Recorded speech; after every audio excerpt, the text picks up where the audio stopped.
Bonjour, je m'appelle Myriam Joud. Manon Soyer. Lily Bonnet, j'ai 23 ans. Maëva Grappin. Charlotte Radkowski. Charline Bayeul. Lucille.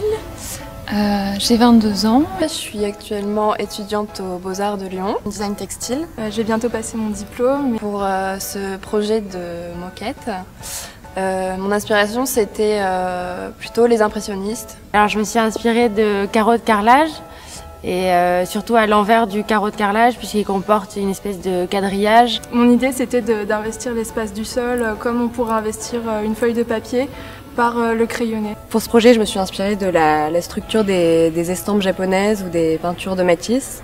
C'est des trames qui m'ont donné mes motifs et pour ça je me suis inspirée des tissages d'Annie Albert. Pour cette année, mon projet de diplôme, j'ai travaillé sur comment passer du textile au bijou. Du coup, je me suis servi du thème de la moquette pour amener le bijou dans le motif. Parce que l'idée de base, c'était que pour des chambres standardisées, je voulais apporter un aspect un peu luxueux. En fait, depuis le DMA, j'ai une certaine affinité avec la lumière et la transparence. Créer une opposition entre forme et lumière. Ce que je voulais, c'était révéler les formes par des halos de lumière. Et je l'ai utilisé comme tampon afin de pouvoir composer directement avec des formes déjà existantes. Puis après j'en ai créé des motifs différents avec différents assemblages. Je me disais que ça pouvait permettre d'avoir quelque chose de sobre au sol et puis ensuite de pouvoir aménager comme on veut le reste de la chambre. Moi, ce qui m'intéressait, en fait, d'une part, c'était de traiter à la fois deux espaces différents, qui étaient le couloir et la chambre d'hôtel, qui sont à la fois deux espaces liés et en même temps différents. Pourquoi j'ai donc traité le motif de deux façons différentes, donc par des motifs vectoriels sur logiciel et par des motifs manuels, donc liés au geste et à la trace, que j'ai voulu faire cohabiter donc au sein de cette même surface de moquette. Pour donner ces motifs-là, en fait, parce que ça a été un travail en plusieurs étapes. D'abord, j'ai travaillé à partir de trames de grilles par zone de motifs séquencés. Moi, j'imaginais vraiment plus des grands espaces, donc ce motif-là et ces zones, ces séquences, on puisse aménager la chambre. J'ai utilisé des couleurs assez contrastées et des formes géométriques que j'ai doublées avec les hachures, et donc avec ces formes contrastées ça crée des vibrations et des espaces. Moi ce que j'avais envie de créer avec ces hachures là, c'était vraiment de la profondeur et une interaction avec la personne qui va marcher et déambuler sur cette moquette. Les formes paraissent en lévitation et en flottement dans l'espace et c'est quelque chose qui peut perturber à l'œil, surtout quand c'est placé au sol. Pour moi, il n'y avait pas vraiment de différence entre la chambre et le couloir. Ouais. Ce qui m'intéressait dans le travail de la moquette, c'était vraiment le travail du sol et donc de l'espace. Ce qui m'intéressait, en fait, moi, c'était de cet espace qui est un petit peu froid et impersonnel de l'hôtel, parce qu'il y a beaucoup de gens qui passent. Ce qui m'a beaucoup plu, c'était de travailler sur un très très grand format. C'était nouveau. Le fait donc, que ce soit une moquette, puisque c'était un produit que j'avais encore jamais eu l'occasion d'utiliser. De voir toutes les possibilités de création et de couleurs qu'on avait à disposition.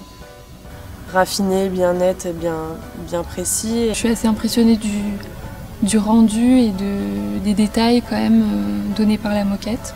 C'est très intéressant pour moi de voir ce que ça donne avec le matériau de la moquette concrètement. Donc l'idée principale était de faire travailler des étudiants en design textile à l'école des Beaux-Arts de Lyon et de les faire travailler pour avoir une jeunesse et puis un point de vue sur la moquette, un produit que l'étudiant n'a pas forcément en tête et qu'il n'apprécie pas forcément parce que perçu ringard.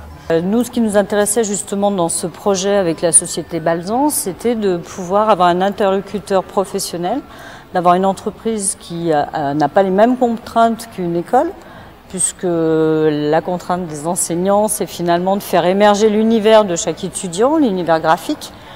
Et une société, elle a des soucis aussi de faisabilité, de rentabilité. Et du coup, nous, ça nous intéresse de travailler avec des contraintes aussi de ce type pour que les étudiants aient une image du marché qui les attend. Le projet était pour eux de travailler sur de la moquette hôtellerie et donc d'imaginer la moquette pour des couloirs et pour des chambres. Donc l'étudiant avait carte blanche pour s'exprimer sur donc un format grandeur nature, puisqu'on travaille en 4 mètres de large. Fait des créations vraiment originales, surprenantes, parce qu'ils ont vraiment exploité donc la surface au maximum. Ils ont pensé leurs motifs en même temps pour la chambre, donc comment est-ce que je viens aménager la chambre avec le lit, où se positionne mon dessin par rapport au lit, par rapport à une console. Voilà, donc c'est vraiment prendre l'espace en entier. Et ce projet était d'autant plus intéressant que nous travaillons en général des motifs plutôt pour habillement, ameublement, mais papier peint, et que pour une fois, ils avaient l'occasion de voir des grands motifs au sol, donc de travailler sur l'horizontale, ce qui est plutôt rare, et puis des très grands motifs. Donc il y avait des contraintes, il fallait pour eux se projeter dans des tailles importantes. Donc la contrainte liée à la production, donc de travailler dans un nombre de pixels défini, et de travailler bien sûr un motif qui se répète, avec un nombre de couleurs limité, puisque le maximum qu'on puisse utiliser, c'est 8 couleurs. Et puis les étudiants sont très contents des résultats, donc, et nous aussi.